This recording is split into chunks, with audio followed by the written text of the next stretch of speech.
2017년 겨울훈련 집회 레위기 결정연구 미니스트리 다이제스트. 속죄제물이신 그리스도.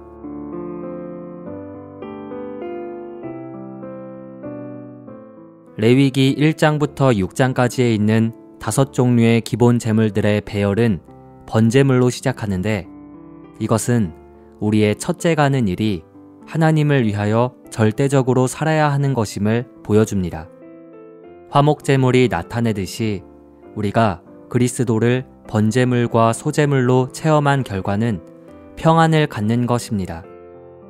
이때에도 여전히 우리는 분명히 처리되어야 할 어떤 문제, 곧 안의 죄와 밖의 죄들을 갖고 있기 때문에 속죄제물과 속건제물이 필요한 것입니다. 화목제물 뒤에는 속죄제물과 속건제물이 있는데, 이러한 순서는 우리의 체험과 요한일서 1장에서 서술한 순서와 일치합니다. 5절은 하나님은 빛이시며 그분 안에는 어둠이 전혀 없다는 것입니다 라고 말합니다. 6절은 우리가 빛이신 하나님과 교통을 갖는다고 말하면서 어둠 가운데 행한다면 우리는 진리를 실행하고 있지 않는 것입니다 라고 말합니다.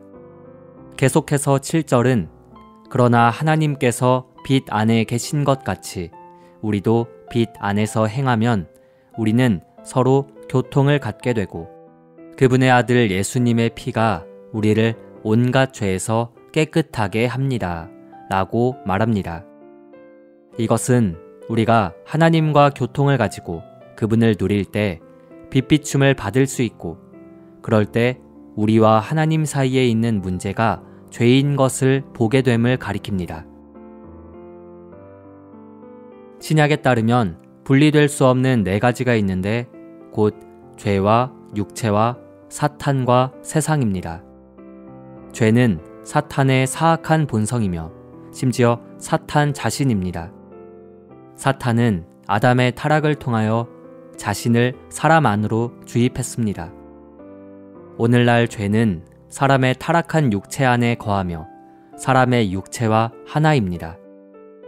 사탄은 또한 세상과 하나입니다.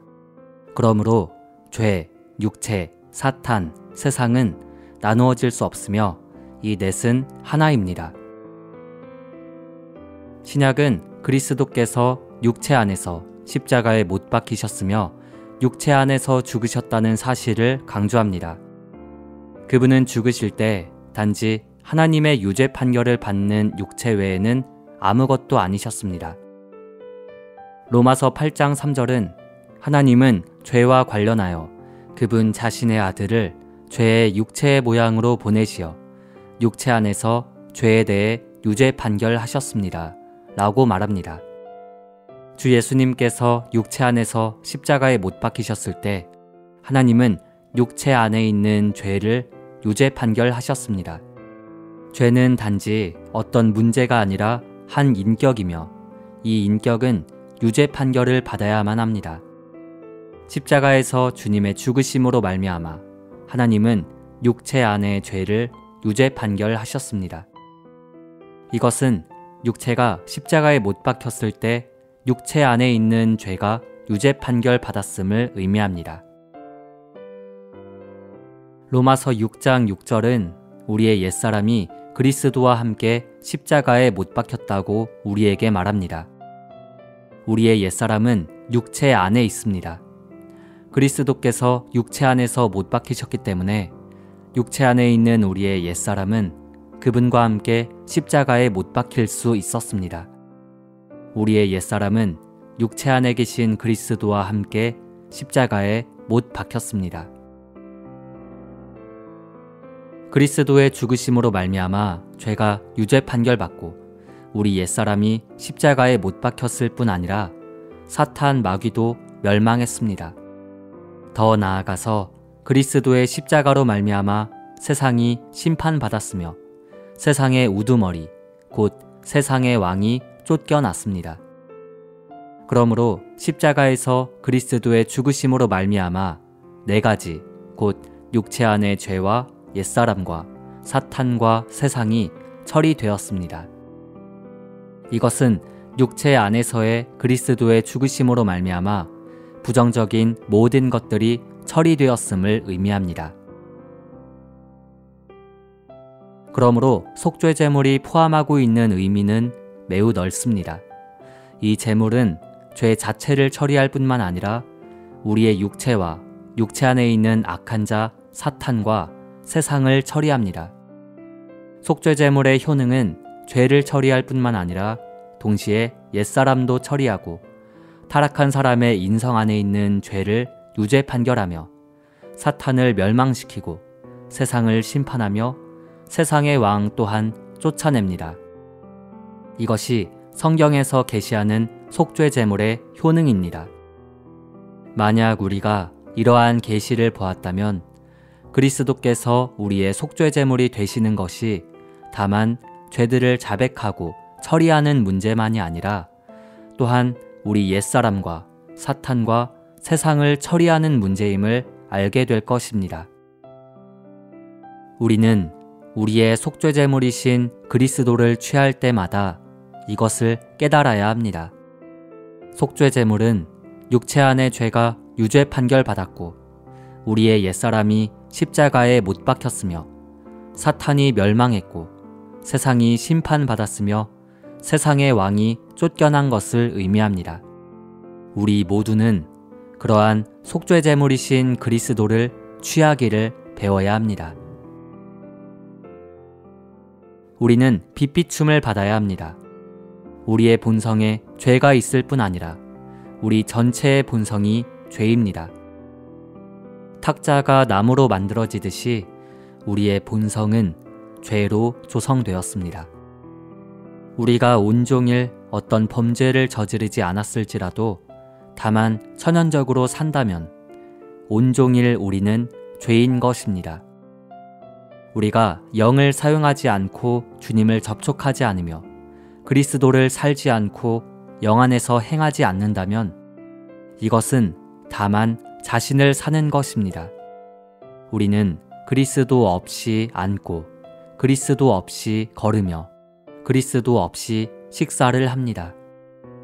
비록 다른 사람들을 해치지는 않지만 우리에게는 그리스도가 없습니다. 이것은 겉보기에 감추어진 것입니다. 죄 있는 본성이 우리 안에 있지만 겉보기에 감추어져 있습니다.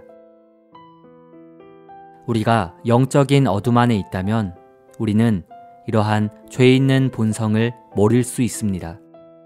우리는 자신이 겸손하고 정직하고 신실하고 점잖으며 질서의식이 뛰어나고 다른 사람을 돌보기 때문에 자신을 놀랍고 훌륭한 사람이라고 생각할지 모릅니다. 그러나 이것은 무지함 안에 있는 것입니다. 일단 빛이 오면 우리는 그것이 그리스도가 아니라는 것을 깨닫게 될 것입니다. 이것은 우리 자신입니다. 우리는 아담을 살고 죄인을 살고 있는 것입니다. 그러다가 보이지 않던 죄가 빛비춤을 받은 눈에 보이게 되면 우리는 그리스도를 우리의 속죄 제물로 드리게 될 것입니다. 우리는 매일의 체험에서 구속이 필요합니다. 매일 아침 우리가 첫 번째로 해야 하는 것은 그리스도를 속죄 제물로 드리는 것입니다. 이것을 너무 반복한다고 생각하지 마십시오. 이것은 여러분이 1년 365일 아침 식사를 하는 것과 같습니다. 그러나 우리는 아침 식사가 실증나고 지겨워서 더 이상 먹지 말아야겠다고 말하지 않습니다. 삶은 반복의 총체입니다. 여러분은 매일 죄를 위하여 그리스도를 반복해서 드려야 합니다. 아침에 좋은 식사를 하지 못하면 좋은 하루를 보낼 수 없습니다. 마찬가지로 아침에 여러분은 속죄 제물이신 그리스도로 합당한 제물을 드려야 합니다. 여러분은 속죄 제물을 바치기 위하여 큰 소이신 그리스도를 드릴 필요가 있습니다. 건강하게 되는 길은 훌륭한 아침 식사를 하는 것입니다. 영적으로 건강하게 되는 길은 속죄제물이신 그리스도를 드림으로 하루를 시작하는 것입니다. 우리는 이렇게 기도할 수 있습니다. 아버지, 저는 당신의 아들, 저의 사랑스러운 주님을 저의 번제물로 취합니다. 저는 절대적으로 당신을 위할 수 없지만 그분 안에서 그러한 생명을 누릴 수 있습니다. 저는 그분을 당신께 드리는 번제물로 취합니다. 저는 또한 그분을 매일의 음식으로 취합니다. 이러한 기도는 우리를 화목제물이신 그리스도에 대한 누림안으로 이끕니다. 그런 후에 우리는 주님 앞에서 빛비춤을 받아 폭로되어 자신이 어떤 사람인지를 보게 됩니다. 이때 우리에게는 우리의 속죄제물이 되시는 사랑스러운 주 예수님이 필요합니다. 우리는 하나님께 자백하며 이렇게 말할 수 있습니다. 아버지, 저는 저에게 그렇게 죄가 많음을 깨달은 적이 결코 없습니다. 저에게 죄가 있을 뿐 아니라 저는 죄 자체입니다. 죄가 저의 육체 안에 거하며 저는 죄의 총체입니다. 저의 속죄제물이 되시는 주 예수님이 너무나 필요합니다. 저의 속죄제물이신 그분은 얼마나 귀하신지요.